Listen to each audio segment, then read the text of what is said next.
तो जैसा कि हम पेपर सोल्व कर रहे थे तो उसमें हमने क्वेश्चन नंबर 8 तक का सॉल्यूशन देख लिया था। आज हम बात करेंगे क्वेश्चन नंबर 9 की।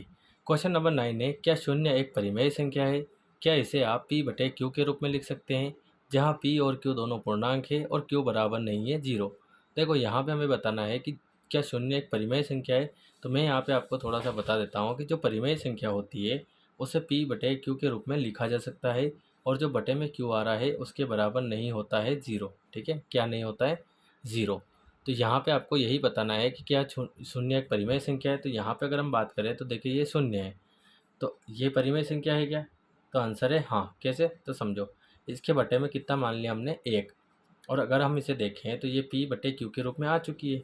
प्लस इसमें हम क्या देखते हैं कि बटे में तो बटे में तो 1 आ रहा है, 0 तो आ नहीं रहा है। अगर बटे में 0 आ रहा होता तो ये परिमेय संख्या नहीं होती, लेकिन बटे में 0 नहीं आ रहा है तो ये परिमेय संख्या हो जाएगी। ठीक है गाइस, तो यहाँ पे हमारा जो आंसर होगा, क्वेश्चन नंबर आपकी क्या दिया है? क्वेश्चन नंबर 9 दिया है। तो क्वेश्चन नंबर 9 क्या लिखेंगे? हाँ शून्य एक, क्या लिख देंगे? हाँ शून्य एक परिमेय संख्या है। ठीक है, परिमेय संख्या है क्योंकि शून्य को p बटे क्यू अर्थात 0/1 के रूप में लिखा जा सकता है ना, लिखा जा सकता है। ठीक है, क्या लिख देंगे? लिखा जा सकता है। अतः हम बता सकते हैं, और यहाँ पे आप चाहे तो तथा करके लिख सकते हैं, क्यू बराबर नहीं है 0। अतः 0/1 बराबर क्या लिख देंगे? p बटे क्यू, और साथ में आप एक बार और बता दें क्यू बराबर नहीं है 0। ठीक है, तो ये हो जाएगा आपके क्वेश्चन नंबर 9 का सॉल्यूशन। ठीक है, उसके बाद हम देखते हैं अगला। तो अगला है इसी का अथवा ऐसी दो संख्याएं लिखिए जिनके दशमलव प्रसार अनवसानी एवं आवर्ती हो। कहने का मतलब हमको क्या करना है कि ऐसी संख्याएं लिखनी है दो जिनका दशमलव प्रसार क्या हो? अनवसानी आवर्ती। ठीक है, तो यहाँ पे हम पहला बता देंगे। ठीक है, क्वेश्चन नंबर 9 का अथवा। तो इसका जो पहली संख्या कौन सी हो जाएगी? तो पहली हो जाएगी 1/11। ठीक है, और दूसरी संख्या कौन सी हो जाएगी? तो ये हो जाएगी 3/13, और ये इसके हो जाएंगे दशमलव प्रसार। ठीक है, 1/11 का दशमलव प्रसार क्या हो जाएगा? 0.09 का बार, मतलब कि यहाँ पे 090909 आता रहेगा, और जो दशमलव फिनिश नहीं होता है वो होता है अनवसानी आवर्ती। और यहाँ पे हम देखते हैं तो इसमें 2 3 0 7 6 9 जो संख्याएं हैं ये रिपीट होती रहेगी। ठीक है, इस आगे बढ़ते हुए बात करते हैं क्वेश्चन नंबर 10 की। ठीक है, तो क्वेश्चन नंबर 10 आपको क्या दिया है? यदि सरला की वर्तमान आयु y वर्ष है तो आज से 5 वर्ष बाद उसकी आयु के लिए बीजीय व्यंजक लिखिए। देखो सरला की जो वर्तमान आयु है वो y वर्ष है। ठीक है, क्वेश्चन नंबर 10 क्या लिखेंगे? सरला की वर्तमान आयु बराबर y वर्ष। ठीक है, अब सरला की वर्तमान आयु तो y वर्ष हो गई है, तब आज से 5 वर्ष बाद सरला की आयु। देखो एक बात समझना यहाँ पे कि अभी सरला की जो ये रफ करके, अभी सरला की आयु कितनी है? y। ठीक है, तो मान के चलिए कि अभी उसकी 5 है। ठीक है, तो 5 वर्ष बाद कितनी होगी? तो 5 में 5 को जोड़ देंगे तो कितना हो जाएगा? 10 वर्ष। टोटल कितनी हो जाएगी? 10 वर्ष। तो कुल मिला के अभी जो भी है उसमें 5 जोड़ देना है, तो y+5 और साथ में लिखेंगे वर्ष। ठीक है, और ये हो जाएगा आपके आंसर। क्लियर? अगर आपको नोट करना है तो आप यहाँ से नोट कर लीजिए, क्योंकि हमें पेज पलटना पड़ेगा यहाँ पे। तो ये, उसके बाद ये, और उसके बाद ये, और फिर ये। अब हम देखते हैं इसी का अथवा। तो अथवा आपको क्या दिया है कि x बराबर 1 के लिए व्यंजक x+4 का मान ज्ञात कीजिए। तो इसको हल करेंगे तो देखो सबसे पहले आपको लिखना है x+4। ठीक है, ये दिया है, इसमें आपको x बराबर 1 रखना है। तो क्या लिखेंगे? x बराबर 1 रखने पर, ठीक है, तो जहाँ पे 1 से वहाँ पे रख देंगे 1, और प्लस में क्या है 4, तो 1 और 4 हो जाएगा 5, और ये हो जाएगा इसका आंसर। ठीक है, उसके बाद हम बात करते हैं क्वेश्चन नंबर 11 की। क्वेश्चन नंबर 11 आपको दिया है 360 को 5:7 के अनुपात में बांटिए। ठीक है, किसको बांटना है? 360 को। तो क्वेश्चन नंबर 11, तो माना कि क्या लिख देंगे? माना कि अनुपात, ठीक है। अनुपात हम मान लेते हैं, क्या अनुपात दिया आपको, 5:7। तो जो अनुपात है उसके साथ 5x व 7x है, ऐसा हम बता देते हैं, ठीक है। और कितनी संख्या को बांटना है, 360 को। तो लिख देंगे, तब क्या लिख देंगे, तो 5x + 7x, ठीक है, बराबर कितना हो जाएगा, 360। तो ये 5x और 7x हो जाएगा 12x, बराबर का 360। तो x का मान निकालेंगे तो 12 चला जाएगा बटे में, तो ये 360 और बटे में आ जाएगा 12। देखो 12 के पहाड़े से सीधा कट रहा है यहाँ पे, आप चाहें तो 2-3 के पहाड़े से भी काट सकते हैं। तो यहाँ पे 12 के पहाड़े से कट जाएगा, 12 एकम 12, 12 तिया 36 और 0 ऐसी कैसी। तो x का मान कितना आया, 30। लेकिन ये तो x का मान आया, हमें क्या पूछा है, अनुपात। तो हम लिख देंगे, अतः अनुपात, पहला अनुपात क्या हो जाएगा आपके, 5x, ठीक है। तो 5 और इस x की जगह x का मान रख देंगे, कितना हो जाएगा, 5 तिया 15, ठीक। और फिर दूसरा अनुपात क्या था आपके, आप चाहें तो यहाँ पे फर्स्ट और सेकंड कर सकते हैं, ठीक है। सेकंड क्या है आपके, 7x, तो 7x, तो 7 गुणित x की जगह फिर से x का मान 30, तो 7 तिया 21, मतलब कि 210, ठीक है। तो नोट कर लीजिए इसे भी आप, ये, उसके बाद ये, ठीक है। इसके बाद हम देखते हैं इसी का अथवा, यदि मोहन रमेश से 2 गुना ऊंचा है, जो मोहन है वो रमेश से कितना ऊंचा है, 2 गुना, तो मोहन और रमेश की ऊंचाई का अनुपात क्या होगा। तो यहाँ पे हम सीधा सीधा बता देते हैं, समझना यहाँ पे, क्वेश्चन नंबर 11 का अथवा। देखो जो मोहन है वो रमेश से 2 गुना है, ठीक है।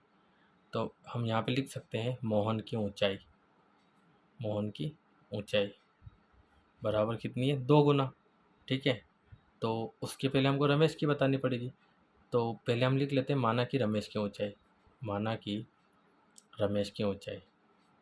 तो रमेश की ऊंचाई क्या हो जाएगी यहाँ पे, तो रमेश की ऊंचाई को हमने मान लिया x, और साथ में आप लिख सकते हैं मीटर, ठीक है। तो यहाँ मीटर, सेंटीमीटर, कुछ भी आप ले सकते हैं, आप चाहे सेंटीमीटर ले लीजिए, ठीक है, क्या ले लीजिए, सेंटीमीटर ले लीजिए, उससे कोई दिक्कत नहीं है। अब अगर जो रमेश है उसकी ऊंचाई 1 सेंटीमीटर है, तो मोहन की उसकी डबल है, मतलब कि 2 गुना है, तो क्या हो जाएगी, 2x सेंटीमीटर, ठीक है। तो निकाल लेंगे अनुपात।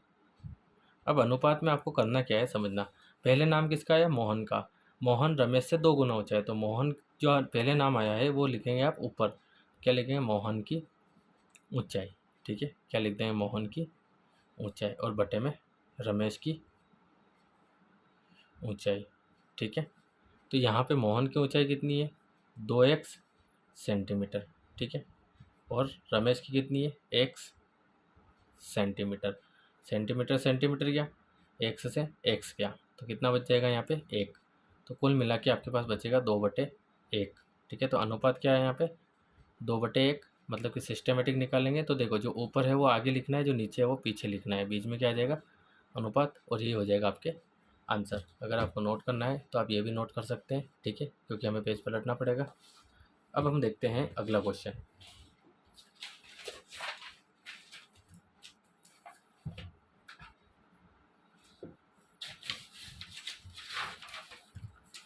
अगला आपको दिया है, एक दुकानदार एक कॉपी 35.15 रुपये में खरीदता है और उसे 45.65 रुपये में बेच देता है, तो उसे कितने रुपए का लाभ प्राप्त हुआ। देखो कॉपी को जो खरीदना होता है क्रय मूल्य और बेचना होता है विक्रय मूल्य, ठीक है। तो हमें निकालना है लाभ। तो देखो यहाँ पे सबसे पहले हम लिखेंगे कॉपी का क्रय मूल्य, क्या लिख देंगे, क्वेश्चन नंबर 12, कॉपी का क्रय मूल्य मतलब खरीदा हुआ, ठीक है। तो क्रय मूल्य है आपके 35.15 रुपये, और साथ में लिख देंगे विक्रय मूल्य, है ना, तथा विक्रय मूल्य, ठीक है।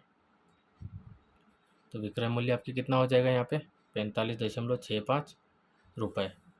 तो तब लाभ निकालना है हमको, निकाल लेंगे। तब लाभ बराबर, देखो जो ज़्यादा है वो पहले लिखे हैं, मतलब कि विक्रय मूल्य, और माइनस में क्या कर देंगे, क्रय मूल्य, ठीक है। तो यहाँ पे विक्रय मूल्य कितना है आपके 45.65, और क्रय मूल्य आपके 35.15। तो यहाँ पे 35.65 में से 45.65 में से 35.15 आपको माइनस करना है, 45.65, और इसमें से जाएगा 35.15। तो ये 0, 6 - 1 5, 0, 4 - 3 1, तो कितना आंसर आ जाएगा आपके 10.50 रुपए। तो अगर आप चाहें तो फाइनल लाइन आप लिख सकते हैं, अतः दुकानदार को 10.50 रुपये का लाभ हुआ। ठीक है, और ये हो जाएगा आपके आंसर। क्लियर? तो आई थिंक आपको समझ में आ रहा होगा, और अगर फिर भी कोई डाउट है तो आप मुझे कमेंट कर सकते हैं। साथ साथ में अगर आपने चैनल को सब्सक्राइब नहीं किया है तो आप चैनल को सब्सक्राइब कर दीजिए। वीडियो पसंद आता है तो वीडियो को लाइक कर दीजिए। ठीक है, क्योंकि हम इसमें एनसीईआरटी पूरी देखने वाले हैं। देखो, एक शर्ट का विक्रय मूल्य है ना, और इसको 122.65 रुपये की छूट पर बेचता है, इतने में खरीदता है और उसके बाद वापस इसको इतने में बेच देता है, तो इसका वास्तविक विक्रय मूल्य क्या होगा? क्या निकालना है? वास्तविक विक्रय मूल्य। तो मतलब वास्तविक विक्रय मूल्य मतलब इसने वास्तव में कितने में खरीदा, तो आपको लिखना पड़ेगा शर्ट का विक्रय मूल्य कितना है, 700.50 रुपये, और इतने में इतने की छूट पर बेचा है ना, तो क्या लिख देंगे, छूट 122.65 रुपये। तो तब हमको वास्तविक विक्रय मूल्य निकालना है, लिखें तब वास्तविक विक्रय मूल्य।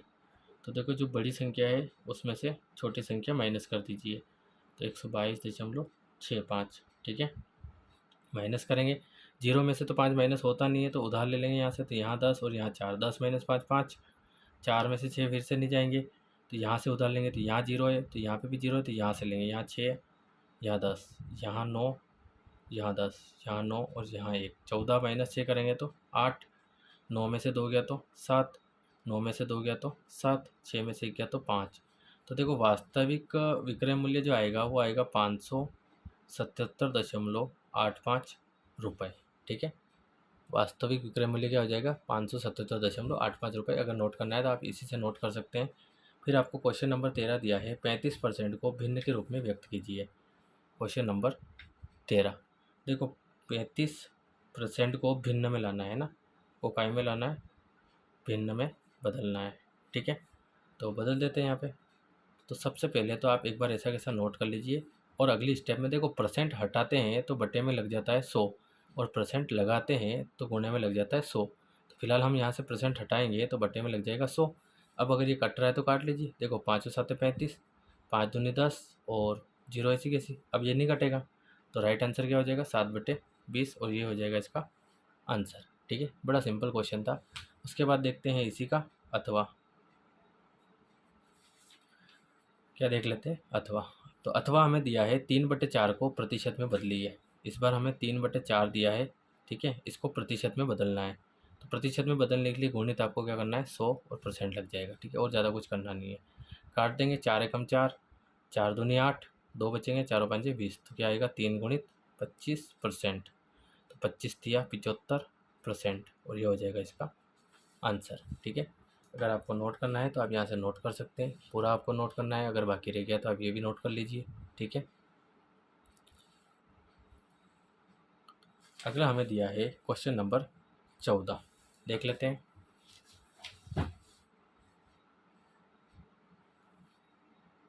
तो क्या क्वेश्चन दिया है आपको, देखो, आमिर ने बैंक से 13,500 रुपये उधार लिए। 2 साल के बाद 1,680 रुपये ब्याज जोड़कर बैंक को पूरा कर्ज चुकता कर दिया, तो आमिर ने बैंक को कुल कितने रुपए अदा किए? तो देखो, आमिर ने बैंक से कितने लिए, 13,500 रुपये। ठीक, 2 साल बाद 1,680 रुपये ब्याज के साथ जोड़ के कंप्लीट कर दिया, तो कुल कितने लिए, तो इसको और इसको जोड़ देंगे। ठीक है, तो सबसे पहले इसको लिखने का तरीका क्या होगा, देखो, आमिर द्वारा बैंक से लिया गया कर्ज, तो कितना कर्ज लिया है यहाँ पे, 13,500 रुपये। ठीक है, कितना लिया, 13,500 रुपये। ठीक, 2 वर्ष बाद कितना ब्याज जोड़कर चुकाया? ठीक है, तो क्या लिखेंगे, 2 वर्ष बाद ब्याज जोड़कर चुकाया गया कर्ज। ठीक है, कितना चुकाया, तो ब्याज कितना जोड़ा, 1,1680। तब तो आप ऐसा भी लिख सकते हैं, 2 वर्ष बाद जोड़ा गया ब्याज। ठीक है, ये इतना मत लिखना आप। ठीक है, क्या लिख देंगे, 2 वर्ष बाद जोड़ा गया ब्याज। ब्याज। तो कितना जोड़ा गया है यहाँ पे 1680। तब कुल चुकाए गए पैसे, तो कुल कितने पैसे चुकाए तो यही जोड़ देंगे 13,500 और ये हो जाएगा 1680। ठीक है, जोड़ देंगे। ये 0, ये 8, 6 5 11 का 1 हासिल 1, 4 और 1 5 और ये 1, तो कितने चुकाए उसने 15,180 रुपये और ये हो जाएगा आपके आंसर। ठीक है गाइस। इसके बाद हम देखते हैं इसी का अथवा। तो अथवा हमें दिया है एक दुकान में पैंट की कीमत 754 रुपये और शर्ट की कीमत 560 रुपये है, तो बताइए पैंट और शर्ट की कुल कितनी कीमत है। तो ये आप कर सकते हैं। ठीक है, पैंट की कीमत कितनी है 754 रुपये और शर्ट की कीमत, तो शर्ट की कीमत 560 रुपये। तब कुल कीमत बराबर, तो 754 प्लस 560 आप कर देंगे और ये हो जाएगा आपके आंसर। ठीक है, तो यहाँ से आप समझ सकते हैं इसको। अगला क्वेश्चन आपको दिया है, हल कीजिए 2/5 प्लस 4/5 माइनस 3/5। तो ये भी बड़ा सिंपल क्वेश्चन है। ठीक है, क्वेश्चन नंबर 15। तो क्या दिया है आपको 2/5 प्लस 4/5 माइनस 3/5। देखो सभी के हर समान है यहाँ पे, तो एक ही बार हम लिख देंगे 5 और ऊपर इसका 2, इसका 4, इसका 3। ठीक है, अगली स्टेप में हम क्या देखते हैं 2 और 4 आपके हो जाएगा 6। ठीक है, और 6 माइनस 3 3, तो आप या तो 4 माइनस 1 कर दीजिए तो 1 ही बचेगा बटे में 5। ठीक है, तो 2 और 1 3/5 और ये हो जाएगा इसका आंसर। अगर आपको नोट करना है तो आप यहाँ से नोट कर सकते हैं, ये, उसके बाद ये और उसके बाद ये। ठीक है, उसके बाद हम देखते हैं अगला क्वेश्चन। अगला हमें दिया है भिन्नों 3/4, 2/3, 4/5, 1/2 को आरोही क्रम में लिखना है, मतलब कि बढ़ते क्रम में लिखना है। तो कैसे करेंगे सॉल्व, समझ लीजिए, यहीं पे कर लेते हैं। ये जितनी भी संख्याएं आपको दी गई है, सबसे पहले तो आपको वो उतार लेनी है। देखो 3/4, 2/3, 4/5 और 1/2। अब आपको क्या करना है, इन सभी के हर समान करने हैं। तो ऐसी कोई संख्या देखिए जिसका गुणा करने पर सभी के हर समान हो जाए। तो देखो 4 के पहाड़े में भी 30 आता है, नहीं आता है ना। तो ऐसी कोई संख्या आपको ट्राई करनी है। तो क्या करेंगे, यहाँ पे हर समान करना है, तो हर समान करने के लिए आपको क्या करना पड़ेगा कि ऐसी कोई संख्या लेनी है जिसका गुणा करने पर सभी का हर समान हो जाए। ठीक है, तो ऐसा नहीं है कि जो संख्या इसमें गुणा करने के लिए ले रहे हैं वो इसी में भी लेनी है, आप अलग अलग ले सकते हैं। जैसे फॉर एग्जांपल के लिए 3/4 है। अब 4 को हम क्या करते हैं, देखो 60 एक ऐसी संख्या है जो 30 सभी के पहाड़े में आती है। ठीक है, जैसे कि हम यहाँ पे 4 में किसका गुणा करें कि 60 बन जाए, तो 15 चौक कितना हो जाएगा 60। ठीक है, तो यहाँ पे नीचे अगर 15 का गुणा हो रहा है तो ऊपर भी कितने का होगा 15 का। वैसे 2/3 है, अब 3 को 60 बनाना है तो 20 का गुणा, तो ऊपर भी कितना बनना पड़ेगा 20 का। फिर 4/5 है, तो 12 पंजे होता है 60, तो 12 का नीचे होगा तो 12 का ऊपर भी होगा। ठीक है, फिर 1/2 है, तो 2 को 60 बनाने के लिए 30 का गुणा, तो ऊपर भी 30 का करना पड़ेगा। ठीक है, तो कर देते हैं 15 तिया 45 और बटे में क्या हो जाएगा 15 चौक 60। फिर क्या हो जाएगा 20 दूना 40 और नीचे 20 तिया 60। ठीक है, फिर 12 चौक 48 और नीचे क्या हो जाएगा 12 पंजे 60। उसके बाद हम देखते हैं यहाँ पे, तो 30 से कम 30 और नीचे 30 दूनी 60। तो अब आरोही क्रम में लिखना है, तो सबसे पहली संख्या कौन सी है, क्या लिख देंगे आरोही क्रम। तो बस डैश लगा के लिख दिए। सबसे छोटी संख्या क्या है यहाँ पे, नीचे तो आपको देखना ही नहीं है क्योंकि सभी के हर समान हो चुके हैं। ऊपर देखिए आप, ये 30, 40, 45 और 48, तो पहले आ जाएगा 30/60, फिर आ जाएगा आपके 40/60 और फिर आ जाएगा आपके 45/60 और फिर आ जाएगा आपके 48/60। ठीक है, और इसी की जगह आपको फिर से आपको ये संख्या भी लिख देनी है। देखो 30/60 किसका आंसर है, तो 30/60 आपका है इसका 1/2 का, तो क्या लिखेंगे 1/2। उसके बाद आपने क्या लिखा है 40/60 है ना, 40/60 किसका आंसर है, तो ये 2/3 का है, तो 2/3। उसके बाद 48/60, तो ये 48/60 किसका गुणा है आपके तीसरे नंबर की संख्या का। तीसरे नंबर की संख्या क्या है 4/5 और लास्ट में आपको पता है क्या है 3/4। ठीक है, तो ये स्टेप से आपको सॉल्यूशन करना है, ये पूरा सॉल्यूशन है इसका। ठीक है, मैंने सोचा छोटा ही होगा तो मैंने यहाँ पे किया, लेकिन ये तो बड़ा हो गया है, तो कोई बात नहीं, आप यहाँ तक नोट कर लीजिएगा। ठीक है गाइस, तो ये आपके जो पेज नंबर तीसरा जो था आपके, ये भी हो गया है फिनिश। अब आएगा आपके पेज नंबर लास्ट, ठीक है। तो जिस पे आ रहा है आपके क्वेश्चन नंबर 16, और क्वेश्चन नंबर 16 दिया है 1/3√7 के हर का परिमेयकरण कीजिए। तो यहाँ पे हम कर लेते हैं परिमेयकरण, ठीक है।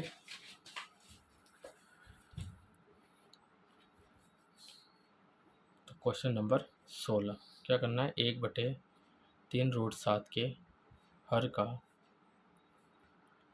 परिमेयकरण, ठीक है। तो कर लेते हैं। देखो 1/3√7 हमको क्या करना है, इसके हर का परिमेयकरण। हर का मतलब नीचे वाली संख्या का, तो क्या लिख देंगे, हर का परिमेयकरण करने पर, ठीक है। तो ये 1/3√7, ठीक है। इसका परिमेयकरण करेंगे तो ये संख्या चली जाएगी ऊपर।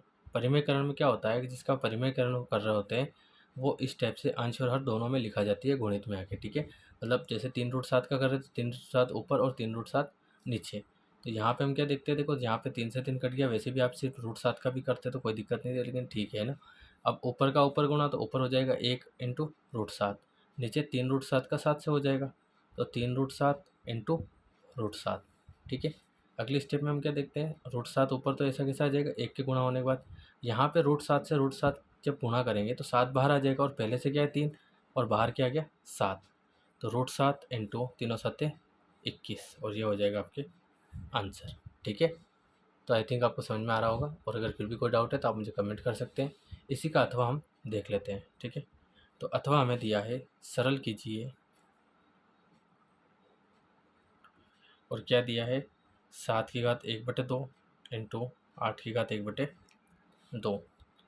तो देखो यहाँ पे दोनों के जो आधार है वो तो अलग अलग है, लेकिन घातें सेम है। तो यहाँ पे एक फॉर्मूला आपको पता होना चाहिए, a⁴m है, ठीक है, इंटू b⁴ भी m है। तो ऐसी कंडीशन में क्या लिखते हैं, एक ही गुण कोष्टक लगा के और घात को एक ही बार लगाते हैं। तो यहाँ हो जाएगा 7 × 8 और उसकी घात 1/2, तो 7 × 8 = 56 और उसकी घात हो जाएगी 1/2, और ये हो जाएगा आपके इसका आंसर, ठीक है गाइस। तो ये था क्वेश्चन नंबर 16 तक का सॉल्यूशन। अब आपके 1 2 3 4 5 6 7 क्वेश्चन और बच रहे हैं, ये हम देखेंगे नेक्स्ट वाले वीडियो में, ठीक है। तो मिलते हैं नेक्स्ट वीडियो में। उम्मीद है आज का सारा सॉल्यूशन आपको समझ में आया होगा, और अगर फिर भी कोई डाउट रह जाता है तो आप मुझे कमेंट करिए, मैं आपको समझा दूंगा, ठीक है। मिलते हैं नेक्स्ट वीडियो में।